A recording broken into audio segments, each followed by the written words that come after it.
मेरे हाथ में बहुत सारे दस्तावेज हैं और दस्तावेज हैं राज्य में हुए घोटालों को लेकर के। बहुत सारे लोग बहुत सारी बातें करते हैं, खास तौर पे जिस तरह से छत्तीसगढ़ में जो घोटाले हुए हैं उसको लेकर के, और खास तौर पे जब कोयला घोटाले की बात सामने आती है तो कई तरह के प्रश्न खुद ब खुद सामने आ जाते हैं। मेरे पास में भाजपा का ये आरोप पत्र है जो विधानसभा चुनाव से ठीक पहले भाजपा ने जारी किया था। इसके अलावा बहुत सारे दस्तावेज हैं और इसके साथ ही मेरे साथ इस पूरे घोटाले को समझाने के लिए किस तरह से घोटाला हुआ और किस तरह कार्रवाई नीतिगत तौर पर होनी चाहिए, इसको समझाने के लिए मेरे साथ विशेष रूप से मौजूद हैं नीतिगत मामलों के जानकार हैं पीयूष मिश्रा जी। पीयूष जी, आपका बहुत बहुत स्वागत है।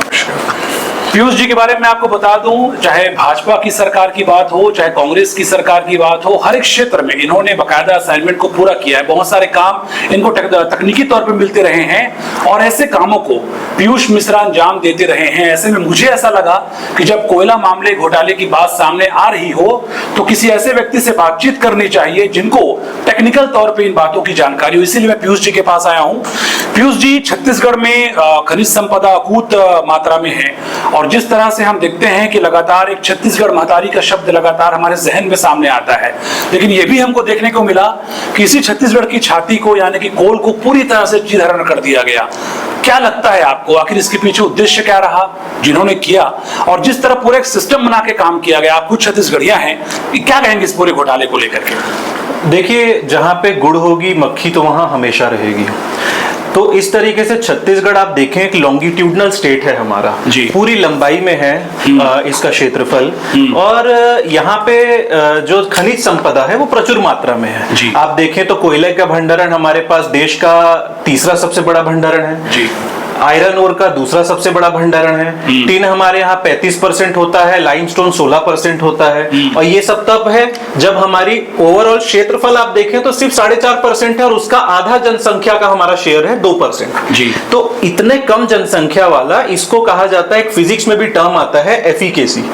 तो कम से कम लागत में ज्यादा से ज्यादा उत्पादन देना, तो वो कंट्रीब्यूशन छत्तीसगढ़ का देश के लिए रहा है। जी, अब कोयले की आपने बात की, ये बात तो सही है, कोयले में कुछ तो गड़बड़ हुआ है। इसमें बहुत ज्यादा ये कह देना कि ऐसा हो गया है, मैं इसलिए नहीं कहूंगा क्योंकि अभी मामला सब जुडिस है, लेकिन बहुत सारे कड़ियां जो जुड़ रही हैं। तो एक अंग्रेजी में कहावत है, अब lot many coincidences are not coincidences. तो ये कोइंसिडेंस नहीं हो सकता है। जिस तरीके से आपने बताया, बकायदा सिस्टम के इन्वॉल्व होने की भी अंदेशा पुष्टि भी हुई है। 25 रुपए प्रति टन जो है जिस तरह से लिया जाता था, इसकी पुष्टि भी हो चुकी है और लगातार भाजपा इसको मुद्दा भी बना रही है, आम लोगों की भी चर्चा का विषय है ये। जी, मैं तो कहूंगा इनफैक्ट अब किसी पॉलिटिकल पार्टी का सबसे बड़ा सक्सेस ये होता है कि आम लोगों के बीच उसको चर्चा में ला सके किसी घोटाले को, और मेरे ख्याल से एक ऑपोजिशन का भी धर्म वही होता है जो शायद भाजपा कुछ हद तक कर पाने में सफल रही, जिसका परिणाम असेंबली इलेक्शंस में मिला भी। इसमें जो सबसे ज्यादा समझने वाली बात है वो ये है कि इनका मोडस ऑपरेंडी क्या था। बिल्कुल, मैं तो ये कहूंगा कि यहाँ पे ये अपने आप में जिस तरीके से आप देखें, अब जैसे अब मैं आपको एग्जांपल दूंगा कि प्राइवेट सेक्टर का भी मेरा अनुभव है। जोमेटो क्या है कि लोगों को खाना जो है लेने में समस्या होती थी, घर तक खाना पहुंचाने की समस्या को सुलझा दिया गया। बिल्कुल, तो ये होता है एंटरप्रेन्योरशिप, सोसाइटी की समस्याओं को सुलझाना।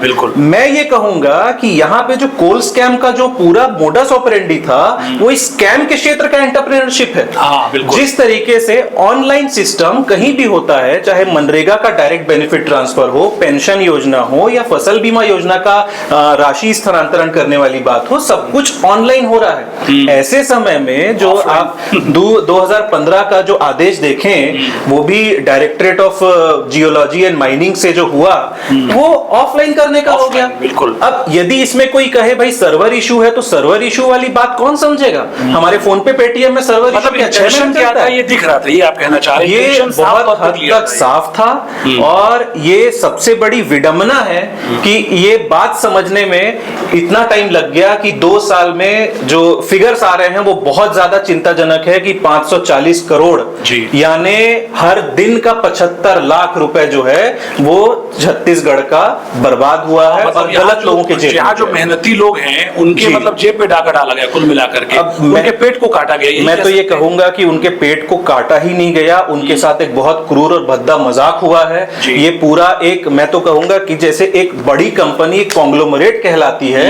यहाँ पे ये सिंडिकेट नहीं है, ये प्योरली एक गैंग का काम है। और इस गैंग में जो नाम आ रहे हैं वो इतने चौंकाने वाले और इतने जिम्मेदार पदों पे मैं यही पूछने वाला था आपसे। जिस तरह से हम देख रहे हैं इस पूरे अगर विषय की बातचीत करें तो आईएएस जो हैं जिनका काम होता है सीधे तौर पे योजनाओं को बनाना, पॉलिसी मेकर वो लोग कहलाते हैं, और आम लोगों के बीच किस तरह से उस पॉलिसी को पहुंचाया जाए ये जवाबदारी रहती है। लेकिन इस अगर पूरे मामले को देखें, मेरे पास एफआईआर की कॉपी भी है, जिस तरह उन्होंने प्रॉपर्टी लगातार बनाया, जिस तरह से अकूत संपत्ति इनके पास में आ गई, अलग अलग लोगों के नाम से प्रॉपर्टीज लेना, तो ये तो कह सकते हैं कि बाकायदा सिस्टमेटिक वे में और एक बहुत प्लानिंग के साथ भी किया गया है पीयूष जी। इसमें जो आप कह रहे हैं वो अक्षरशः सही है, क्योंकि यही रिपोर्ट्स कह रही हैं, हम नहीं कह रहे हैं। और इसमें जो आपने एफआईआर की कॉपी अभी थोड़ी देर पहले आप मुझे दिखा भी रहे थे, उसमें ये देखिए कुल मिलाकर के जो आईएएस ऑफिसर्स होते हैं या जो भी बड़े पदों पे लोग होते हैं उनको पावर दिया जाता है आपके काम करने के संरक्षण के लिए। हमारे यहाँ इंडिया में जब से आईएएस आईसीएस की प्रणाली रही है, एक फेसलेस ब्यूरोक्रेसी की बात होती है। फेसलेस ब्यूरोक्रेसी मतलब आप करने वाले हैं, आप इंप्लीमेंटिंग एजेंसी हैं, आपको सामने नहीं आना है। अब थोड़ा सा परिवेश बदल गया है। अब आप एक आम आदमी से ऑफ कैमरा यदि पूछें तो मोस्टली लोग आईएएस आईपीएस बनने के लिए उसको एक जॉब अपॉर्चुनिटी की तरह देखते हैं, बल्कि ये है एक सेवा, आप देश की सेवा कर रहे हैं। यदि कोई आदमी आईआईटी आईआईएम से होके आता है, मेरे भी कई मित्र हैं, उनको ये कहने में बड़ा आनंद आता है कि हम बड़ा बड़ा पैकेज छोड़ के आए। अरे बड़ा बड़ा पैकेज आप छोड़ के आए हैं, आप यदि कलेक्टर हैं तो आपके पीछे 1-1 करोड़ रुपए महीने के खर्च हो रहे हैं आपको सुविधा देने में, और वो संरक्षण है आपका। वो संरक्षण इसलिए ताकि आप बिना किसी दबाव के, बिना किसी पॉलिटिकल प्रेशर के काम कर सके। आपको यहाँ पे वो कमाने का एक माध्यम नहीं बनना है। ये बात समझने की बहुत ज्यादा जरूरत है। और एक पहले एक स्पाइडरमैन की आप कहावत कहें जो आजकल युवाओं के बीच है, with great power comes great responsibility. तो यहाँ पावर की बात आती है लेकिन रिस्पॉन्सिबिलिटी की बात नहीं आती। और मैं तो कहूंगा कि जो पावर है वो ऐसे सर्विसेज का बाय प्रोडक्ट होता है, वो मेन गोल नहीं होता है। तो यहाँ पे बाय प्रोडक्ट जो है वो ज्यादा सेंटर स्टेज पे आ गया और हमारा काम जो है वो बैक साइड चला गया। लेकिन जिस तरह से आपने आईएमटी गाजियाबाद से एमबीए भी किया है, जब आप लोगों से बातचीत करते होंगे, चूंकि आपने मैनेजमेंट की पढ़ाई भी की हुई है पीयूष जी, क्या लगता है जैसे लोगों में पहले एक इच्छा शक्ति थी कि हाँ मैं हाई क्वालिफाइड हो जाऊं, जैसा आपने कहा कि सिविल सर्विसेज पास आउट हो जाऊं, लेकिन जब ऐसे नाम सामने आते हैं जिनको पॉलिसी बनाने का दायित्व तो मिला हुआ है लेकिन वो जेल के सलाखों के पीछे चले गए हैं, तो कहीं ना कहीं इस अगर पूरे प्लानिंग की बात करें या फिर पूरे क्षेत्र की बात करें सिविल सर्विसेज की, इस पर भी एक चोट तो लगती है। जो लोगों का आस्था है, विश्वास है कि हाँ मैं उस क्षेत्र में जाना चाहता हूं, इनका मन भी कहीं ना कहीं दुखता होगा। बिल्कुल दुखता होगा। इनफैक्ट मैं तो ये कहूंगा कि पंडित जवाहरलाल नेहरू ने ही जब इंडियन सिविल सर्विस की प्रणाली थी हमारे यहाँ, तो उन्होंने कहा था Indian civil service is neither Indian nor civil nor service. तो इंडियन तो हो गई लेकिन वो अब सिविल भी नहीं रही और सर्विस भी नहीं रही, वो एक जॉब अपॉर्चुनिटी की तौर पे बन गई है। आज यदि मुझे कुछ करना है, कोई एक व्यक्ति है वो यदि सिविल सर्विसेज की तैयारी कर रहा है, उसी में उसको ये भावना आ जाती है कि बहुत बड़ा पावर मुझे मिलने जा रहा है। इसके पीछे आपने जैसे बहुत ही राइटली कहा, ऐसे लोग जो है हमारे रोल मॉडल हो गए हैं जिनको नहीं होना चाहिए। ब्यूरोक्रेसी इसीलिए हावी होती है कि नेता जो है उन पे अंकुश नहीं लगा पाते। मैं छत्तीसगढ़ का ही आपको एग्जांपल दूंगा। पंडित विद्याचरण शुक्ला, पंडित श्यामाचरण शुक्ला, ये कांग्रेस के ही नेता हैं। ये जब कांग्रेस में थे, पावर में थे, तो ये एक एक नीति को जाकर के बहुत नजदीक से उसकी मॉनिटरिंग बहुत क्लोजली करते थे। तो कभी भी इम्प्लीमेंटेशन कैसे हो रहा है, जी तो उसको लुक आफ्टर करते थे। अब जब आपने कह दिया कि मैं तो ये कहूंगा पूरा एक शैडो सिस्टम बना दिया गया था इस वाले पर्टिकुलर केस में, जहां पे डीएम कुछ कर रहा है और वो किसी और के कहने पे कर रहा है जो पूरी तरीके से किसी और से गवर्नड है। तो हम एक पैरेलल मशीनरी यहां बना रहे थे। और मैं तो आपको फिर आपके ध्यान में लाना चाहूंगा, जो फिगर्स आप देखें, इससे ना केवल ये जो आपने एक भ्रष्टाचार वाला पॉइंट एक उठाया वो तो है ही है, इसके अलावा जो कोल का प्रोडक्शन का टारगेट था जी, हमारे यहाँ एसईसीएल के आधिपत्य में है सारे कोल माइंस जो हैं, उनका लगातार एसईसीएल जानी जाती है अपनी एक्सीलेंस के लिए। उसमें आप देखें 10 साल का आप डेटा निकाल लीजिए, 2013 से लगातार 4 टन 5 टन 6 टन ऐसे लगातार वर्ष दर वर्ष वृद्धि हुई है प्रोडक्शन में। आप निकालिए 2020-21 2022-23 8 टन का ड्रॉप आ गया। ये 8 टन का ड्रॉप आया, सॉरी 8 मिलियन टन का ड्रॉप आ गया। 8 मिलियन टन का जो ड्रॉप आया वो नुकसान किसको हुआ? हमारी रॉयल्टी को हुआ। रॉयल्टी जो स्टेट को मिलती है वो रफली 90% टोटल रॉयल्टी का स्टेट को मिलता है। ये भी कानून जो है सेंट्रल गवर्नमेंट ने बनाया था। और जब इस तरीके का ये कोल लेवी टैक्स वाली बात हुई, उस समय सेंट्रल गवर्नमेंट ने ऑब्जेक्शन भी रेज किया था। उन्होंने स्टेट गवर्नमेंट को आगाह किया था कि आप ये ऑफलाइन प्रणाली क्यों कर रहे हैं। लेकिन फिर वही एक बात है कि जब कोई इस टाइप की बात होती है तो दूसरा मुद्दे की तरफ ध्यान आप आकर्षित कर दीजिए तो ये मुद्दा फिर गौड़ हो जाता है। अगर इस पूरे मामले में हम देखें, जैसे आप भी लगातार बता रहे हैं, जिस तरह एफआईआर की कॉपीज की बात हो या चूंकि न्यायालयीन है मामला पूरा, लेकिन कुछ बातें बहुत इजीली उभर कर सामने आ रही है। जैसा कि एक नाम राज्य प्रशासनिक सेवा की है, चूंकि ऑन रिकॉर्ड है नाम, इसलिए नाम लेना बहुत आवश्यक है, सौम्या चौरसिया मुख्यमंत्री सचिवालय में उप सचिव, इतनी पावरफुल पद में वो थी राज्य प्रशासनिक सेवा में होने के बाद। रानू साहू जो फिलहाल जेल के भीतर हैं, समीर बिश्नोई जो चिप्स के सीईओ रहे हैं। जब ऐसे नाम सामने आते हैं तो ये लगता है, जैसा आपने भी कहा, कि एक खंडवार तरीके से काम हुआ है पूरा, कि हाँ एक आदमी मॉनिटरिंग करेगा, वो दूसरे को जिम्मा देगा, दूसरा तीसरे को कहेगा। और कई लोग ऐसे भी हैं जो जिनका कोई लगाव नहीं है, कोई उनका संबंध नहीं है प्रशासनिक अमले से। कई ऐसे लोग हैं, व्यापारी हैं, कुछ लोग हैं जो ऐसा कहना चाहिए कि फ्रीलांसिंग काम कर रहे थे। तो आपको ये लगा कि कुल मिलाकर के डैमेज करने की जो पूरी प्लानिंग थी उसमें हर तरह के लोग इन्वॉल्व थे? ये तो स्पष्ट है, पानी की तरह साफ है कि मतलब लोग किसान तो है वो काम कर रहा है छत्तीसगढ़िया, और ये लोग आप और सबसे बड़ी बात, आप आए उस मुद्दे पे। मैं तो ये कहूंगा कोई भी पॉलिटिकल पार्टी जो है, जीतना हारना इस बेसिस पे होता है कि आपने वादे पूरे किए कि नहीं किए। यहाँ पे तो आपने पूरी तरीके से जनमत का विश्वास पे कुठाराघात कर दिया। आपने वादे कुछ किए, कर कुछ दिया। ठीक है, आपने एक काम अच्छा किया कि आपने तीजा पोरा जैसी संस्कृति को हमारे रिवाइव किया, हमने उस पे प्राइड लिया। तो क्या इस कॉस्ट पे कि हमारी धन संपदा को आप पूरी तरीके से चीर डालें? हाँ, मतलब ये है कि आप गेड़ी लगातार चढ़ा रहे हैं लोगों को, संस्कृति को सहेजने की बात कर रहे हैं, लेकिन जो हमारी संपत्ति है, छत्तीसगढ़ महातारी की जो धरा है, उसको आप चीरते रहे। जी, वही मेरा पॉइंट है। और उसमें जो आपने कहा, ये पूरी तरीके से एक सुनियोजित तरीके से होने वाली चीज है। जैसे मैंने फिर उस पॉइंट को मैं लाऊंगा, कोइंसिडेंसेस बहुत सारे नहीं हो सकते। हमेशा से छत्तीसगढ़ में एक कन्वेंशन रहा है कि माइनिंग डिपार्टमेंट जो है वो मुख्यमंत्री के पास रहता है। तो कोई भी चीज मुख्यमंत्री के पास है तो उनके नॉलेज के बिना यदि हो रही है तो मुख्यमंत्री के कार्यप्रणाली पे सीधा सीधा वह एक प्रश्न चिन्ह लगाता है, और यदि नहीं हो रही है तो संलिप्तता दर्शाता है। लेकिन मेरा सवाल इसमें यह है कि जो आम छत्तीसगढ़िया, चूंकि आप भी छत्तीसगढ़ से हैं, गोविंदा की बात करूं, पोपटानी जी की बात करूं, जो लोग हमारे साथ सहयोगी ग्रुप में यहाँ पे हैं, हर कोई जो यहाँ पे रहने वाला छत्तीसगढ़िया है, उनके मन में तो एक बहुत ये धक्का लगने वाली बात हो गई कुल मिलाकर के, क्योंकि जो लोग जिन पर दायित्व था सरकार को चलाने का वो जेल के भीतर हैं, और हम भरोसा करते रह गए जनप्रतिनिधियों पे, अपने प्रशासनिक अधिकारियों पे। तो कुल मिला के भावनाओं से भी कुल मिला के खेला गया है, ये मान के चले।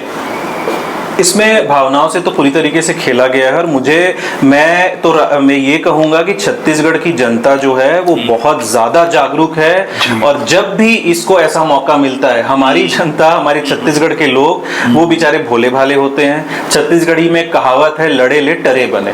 तो कोई हमारे यहाँ जाके पान ठेले में, ढाबे में कोई लड़ाई झगड़ा या वाद विवाद राजनीतिक चर्चाओं पर नहीं होती। हमारे यहाँ सीधा जो ताकत है वोटिंग की, उससे पूरी तरीके से परिदृश्य बदल दिया जाता है। हमारे यहाँ 78% लोग किसान हैं। ये एक्सपेक्ट किया जा रहा था कि आप एक लोअर वोटर बेस, जो कि मास वोटर बेस है, उसको आप टारगेट करिए और ऊपर लेवल पे करप्शन करिए ताकि उससे कोई नुकसान ना हो। लेकिन छत्तीसगढ़ की जनता करप्शन भी समझती है, वोट किसको करना है वो भी समझती है, और ये भी समझती है कि कौन से मुद्दे हैं। हाँ, चर्चा आपसे शायद, आप लोग फील्ड पे जाते होंगे, बेहतर समझते होंगे। उस समय कई लोग ये भी कहते थे कि शायद संभव नहीं है इस ये राज्य में सत्ता परिवर्तन। लेकिन लोग जिस तरीके से अंदर से आहत थे, लोगों को ये समझ आ रहा था कि हमारा जो पैसा है, जो हमारी प्रॉपर्टी है, वो कहीं हमारे पास तो नहीं रह रही। मतलब ये बहुत बड़ी बात है पीयूष जी वाकई में, कि जैसे हमारे राज्य के बारे में कहा जाता है कि यहाँ के लोग बहुत भोले भाले हैं जी, या जनजातीय समाज के ज्यादा लोग हैं, पिछड़े लोग हैं, ऐसा भी बहुत सारे लोग कहते हैं। लेकिन लोगों ने ये बता दिया कि नहीं भाई, हम कोई पिछड़े वाले नहीं है, हम तो जागरूक लोग हैं और हम समझते हैं सब चीजों। मैं इस पे एक और लाइन जोड़ूंगा योगेश जी। हमारे यहाँ ये जो पिछड़ा वाला शब्द है ये शब्द ही गलत है। बिल्कुल सब ये संस्कृति की भिन्नता है। जो शेड्यूल्ड ट्राइब है, जो ट्राइब है वो अपने आप में इतनी रिच कम्युनिटी है, उतनी रिच प्रैक्टिसेस है उनकी,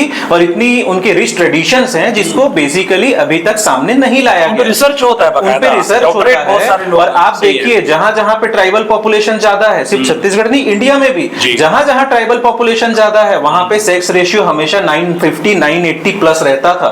ये प्रोग्रेसिव कम्युनिटी होती है। हम यहाँ पे 37% ट्राइबल है, तो वो हमारी ताकत है, वो हमारी कमजोरी नहीं है। और इस तरीके से इन्होंने चुनाव में भी वो चीज दिखाया कि दुर्गम इलाकों में भी जो वोटिंग पैटर्न रहा है और जो टर्नआउट रहा है और बस्तर का जो परिणाम आया, निश्चित रूप से ये बताने के लिए काफी है।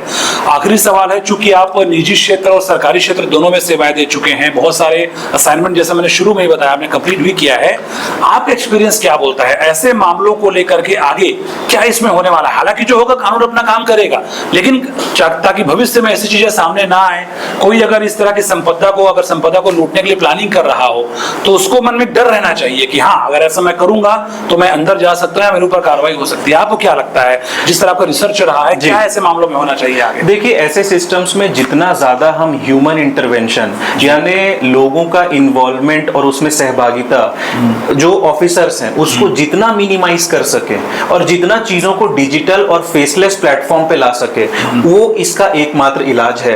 एक समय था जब यहाँ से 1 रुपए निकलता था तो नीचे 10 पैसा पहुंचता था। आज 1 रुपए बोला जाता था और खुद प्रधानमंत्री के द्वारा बोला जाता था तत्कालीन, लेकिन आज 1 रुपए निकलता तो 1 रुपए पहुंचता है। इसमें ये बिल्कुल नहीं हुआ है कि लोगों में नियत में परिवर्तन आ गया है, हुआ ये है कि मौका नहीं मिल पा रहा है।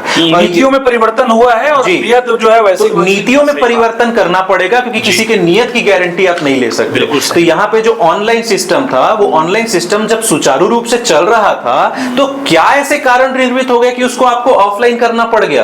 और ऑफलाइन आप देखिए ऑर्डिनेंस भी जब पारित होता है, ऑर्डिनेंस पारित होता है तो वो क्योंकि लोकसभा की मान्यता से नहीं होता तो 6 महीने के अंदर उसको लोकसभा में आपको पारित कराना पड़ता है। और यहाँ ये जो 2 साल से लगातार चल रहा था ऑफलाइन प्रणाली, उसका रिव्यू ही नहीं होता, वो लगातार ऑफलाइन ही चल रहा है। तो ये अभी अब मेरे ख्याल से अभी आ गया है वापस वो खनिज पोर्टल में जाकर के अब बिना किसी को खनिज नहीं, वो ट्रांसपोर्ट परमिट दोनों तरह से वो पूरी तरीके से अब ऑनलाइन हो गया है। तो ऐसी ही सिस्टम्स को हमें रोबस्ट बनाना पड़ेगा जहां पे सिस्टम ऑनलाइन रहे, लोगों का इंटरैक्शन कम हो, ताकि उनका एक्सटॉर्शन और उसमें पैसे की उगाही ना हो सके।